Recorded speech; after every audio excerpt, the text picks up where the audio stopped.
Animals. What did Allah subhanahu wa ta'ala say about animals? In the Quran, Allah subhanahu wa ta'ala tells us, ما من دابة في الأرض ولا طائر يطير بجناحيه إلا أمم أمثالكم. There is not a single animal or a creature on earth or a bird that flies in the sky except they are nations like you. And one way to understand that verse is as simple as that, animals are nations like us. So when we look at them, understand that. But Sufyan ibn Uyayna has an amazing tafsir of this. He actually says something really interesting. He says there is an opposite meaning of this verse, and the meaning is the following. Allah knows that the human being has different states within, different traits, different personalities. I can cultivate different characters. So Allah subhanahu wa ta'ala created from the animal kingdom different animals that represent the different states of the human being. So subhanallah, when you look at this verse and that tafsir, you say, oh, subhanallah, there are some human beings that have as the Prophet sallallahu alayhi wasallam told us, have the body of a human, but the heart of a wolf. And in the Quran, Allah subhanahu wa ta'ala describes some human beings that are like cattle, in hum illa kal an'am. And the question becomes the following. And Ibn al-Qayyim comments on this, and he says, subhanallah, what animal are you? And he says some people, they're like peacocks. Some people, they just mimic others. They're like monkeys. Some people are like wolves in their hirs and their aggressiveness. Some people are like, subhanAllah, like pigs. And some people. So animals, different state of animals represent different states of the human being. What animal or what my state, what animal would represent it? That will be a very interesting question. And I remember years ago, I went to my son and he was only 8 years old at the time, or even 7 years old. And I told him about this verse. And I told him, Allah said this and what do you think? What animal would represent me, your father, your dad? What animal would be? And he immediately, without even thinking, he said, yes, Baba. And I said, what? He said, a donkey. I was like, ليه يا ابني بس كده حرام donkey, why? And he said, yes, Baba, you're so patient. You're so clement. You carry people on your shoulder and you never complain. Donkey. And I was like, what about Mama? Yes, a hippo. Don't tell her that, please. Why? She's very protective of us and she takes good care of us. And if anybody tries to approach us, she will attack. I said, type, that's interesting. But more importantly, if I am a believer, did Allah subhanahu wa ta'ala or the Prophet sallallahu alayhi wa sallam select from the animal kingdom an animal and he says like a believer is like that animal? What would be that creature of Allah subhanahu wa ta'ala? And indeed, the Prophet sallallahu alayhi wa sallam, looking at the different types of animal kingdom and different type of creatures of Allah subhanahu wa ta'ala, in a hadith, he tells us sallallahu alayhi wa sallam, مَثَلُ الْمُؤْمِنِ كَمَثَلِ النَّحْلَةِ. If you want a creation of Allah subhanahu wa ta'ala that represents a believer, it's not a cat, it's not a dog, it is not a lion, it's the honeybee. A believer is like the honeybee. Why? And the Prophet ﷺ explained. He said, honeybees, when they go to a garden, they select the best thing in the garden. They select the flowers. When they land, they do not destroy anything. They're not like locusts. They do not destroy. They don't cause any corruption. They land very gently. And when they take something, they take the best thing. They take the nectar. And then when they go home, what do they give out? They give honey. فيه شفاء للناس. A believer is that way. When he goes to some place, he picks the best thing in it. He does not go after the worst thing in it. That's one. Second, a believer, when he takes the purest. And when he gives the purest. That is a believer. That's the attitude of a Muslim.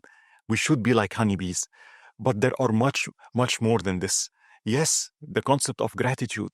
So, honeybees, when honeybees enter a garden, they go for the best and purest in it. They select the flowers. And then they take the best. There are other creatures like the dung beetle. They go to the same garden that the honeybee went to, but they don't go for the flowers. They go for what? As you know, they go for the dung. And that's what they bring home. There are some humans, when they see a beautiful person in front of them, they pick that which is best trait in him. And they speak about it and they spread it and they take it home. Yet other people see the same human being. And what are they looking for? His mistake, his flaw, and then they take it and spread it and take it home. I should not be a dung beetle. I should be like the honeybee. But also a very important concept. Honeybees are collective in nature. They're not individualistic. This is one trait, one disease that is afflicting mankind in general and Muslims in particularly in our time. A lot of the things we suffer from is because of this attitude. I cannot face life by myself. Yes, I have Allah subhanahu wa ta'ala, but where is the ummah? Where is my family? I cannot have this attitude of being by myself in everything. Me and me first. It is not about me, it's about us. I have to learn that I have a family I have to take into consideration. I have an ummah that I have to take into consideration. Whenever I make a decision, I take it with a collective attitude, not individualistic. Like the honeybees, they work together. They have one queen. They follow. They know how to follow. There is one that is the soldier bee. There is one, the worker bee. And they don't compete. Everybody knows what they're doing. So that together they form a community. They know how to follow orders. They submit. They surrender. And therefore they create a hive that generates honey that is again shifa, wherein it is cure to mankind. We have to have this collective attitude. A final lesson from the honeybee. Scientists tells you, honeybees are very interesting. They fly and they search for a flower and, they return back to the hive. First, how do they find their way? How do they find their way to the flower? It's sometimes very far. And how do they navigate? And they said something interesting. The honeybee relies on the sun.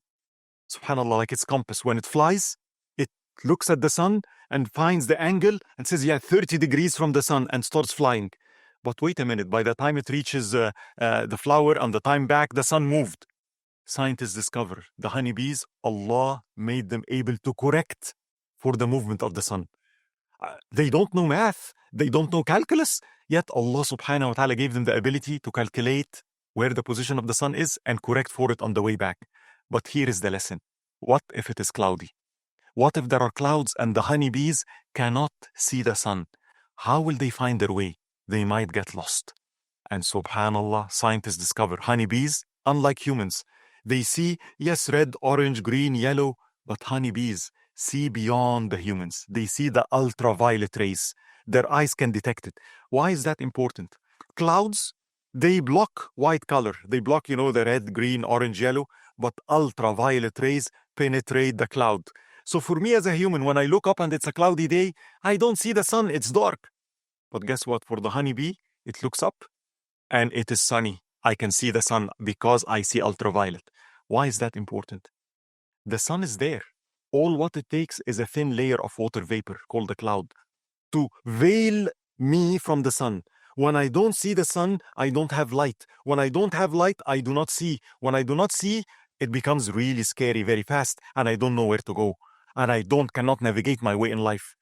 Allah subhanahu wa ta'ala has different attributes, like the rainbow of colors. If a believer knows Allah subhanahu wa ta'ala only with some of them, Allah's the most giving, Allah's the most generous, and that's it. What happens when a layer of calamity afflicts us? So as a believer, I know Allah subhanahu wa ta'ala supposedly with all his attributes. But what if I know Allah subhanahu wa ta'ala with some of his names? Allah's the most giving, Allah's the most generous, Allah's the most forgiving, all beautiful names of Allah subhanahu wa ta'ala. But what happens when Allah chooses? He's al-Mu'ti, He's the one that gives, He's the one that denies. What happens when Allah subhanahu wa ta'ala denies me? What happens when afflictions happen, when calamities and things that I don't understand and it's negative and I ask and it seems Allah's not good? What? It's like calamities, afflictions, negative experiences becomes like this cloud. And Allah is never veiled. The sun is there, but it's me that is veiled. And the same thing happens. The cloud comes. And because I don't know Allah with His names, I know Him as Al-Mu'ti, the one that gives. I don't know Al-Mani'. I know Allah subhanahu wa ta'ala as the most forgiving. I don't know Al-Qahar, the irresistible. And when those afflictions happen, those who know Allah subhanahu wa ta'ala with all His attributes can see through the calamities and tribulation and can still see Allah subhanahu wa ta'ala's lutf and jamal and generosity through the clouds of afflictions. And they can still see the sun and they can still be guided and they still understand what Allah subhanahu wa ta'ala wants. So I must try to know Allah subhanahu wa ta'ala with all His attributes. I must expand my vision like the honeybee. I know Allah subhanahu wa ta'ala not only with the attributes that I perceive are beautiful and others, all the attributes of Allah subhanahu wa ta'ala are beautiful. I cannot navigate this life without knowing Allah properly.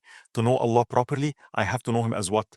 Al-Nafi' al-Dar, Al-Rafi' al-Khafid, the one that raises, the one that lowers, the one that gives life, the one that takes life. The one that puts forward, the one that takes backward, the one that gives and the one that holds, the one that is irresistible, the one that is the attributes of majesty and the attributes of beauty. When that is the case, no matter what happens, affliction or no affliction, times of ease and time of hardship, I see Allah subhanahu wa ta'ala's attribute manifested in everything and through everything. Nothing blocks me from Allah subhanahu wa ta'ala. There is no veil between me and Allah subhanahu wa ta'ala. And therefore, I can be a muhsin. Ihsan is to worship Allah as if you see Him. And if you don't see Him, you're aware that He sees you. The ability to see Allah in all conditions, through all His attributes, cloudy day or not cloudy day, like the honeybee. That is a believer.